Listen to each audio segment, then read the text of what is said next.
Hi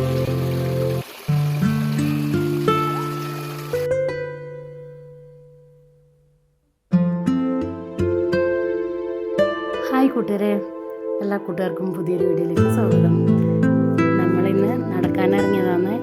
വൈകുന്നേരം ഒരു 5 മണി കഴിഞ്ഞിട്ടാണ് എല്ലാവരും കൂടി നടക്കാനിറങ്ങി. അവരെല്ലാം ബാക്കിലുണ്ട്, ഞാനും ഭാവിയും മുന്നിൽ വന്നിട്ടാ. അപ്പോൾ അന്നത്തെ പൂക്കളൊന്നും ഇപ്പോൾ കാണാനില്ല. പിന്നെ റബ്ബർ തോട്ടത്തിൻ്റെ സൈഡിലെല്ലാം പുല്ലെല്ലാം ചെത്തി കളഞ്ഞിട്ടുണ്ട്. പാലെടുക്കാൻ വേണ്ടിയിട്ടാന്ന് തോന്നുന്നു എല്ലാം ചെത്തി വൃത്തിയാക്കിയിട്ടുണ്ട്. അതുകൊണ്ട് പൂക്കളൊന്നും കാണാനില്ല. നമ്മളെ കാപ്പി ചെയ്യാമെന്നാണ് വേണ്ടത് ഇത്. അപ്പോൾ നമ്മൾ കുറേ ഇങ്ങനത്തെ അവർക്ക് വേണ്ടിയിട്ടാണ് നമ്മൾ കുറച്ച് സമയം കാത്തിക്കേട്ടാ. നമ്മൾ വാവ ടാറ്റ പറയുന്നുണ്ട്. പിന്നെ അവരെല്ലാം എത്തി. അപ്പം നമ്മൾ കുറേ ഇങ്ങെത്തിന്. അപ്പോൾ നമ്മൾ ഇവിടെ തൊട്ട് നമ്മളായിട്ടെൻ്റെ വീടിൻ്റെ അവിടെ ഇങ്ങനെ കയറിയിട്ട് പോകാമെന്ന് വിചാരിച്ച് നമ്മൾ കുറേ ദിവസമായി നടക്കാൻ ഇറങ്ങിയിട്ട് വന്നിട്ടില്ല. അപ്പം ഇന്നത്തെ വീഡിയോ ഇത്രയേ ഉള്ളൂ. വീഡിയോ ഇഷ്ടപ്പെട്ടാൽ ലൈക്ക് ചെയ്യുക, സപ്പോർട്ട് ചെയ്യുക. അടുത്ത വീഡിയോ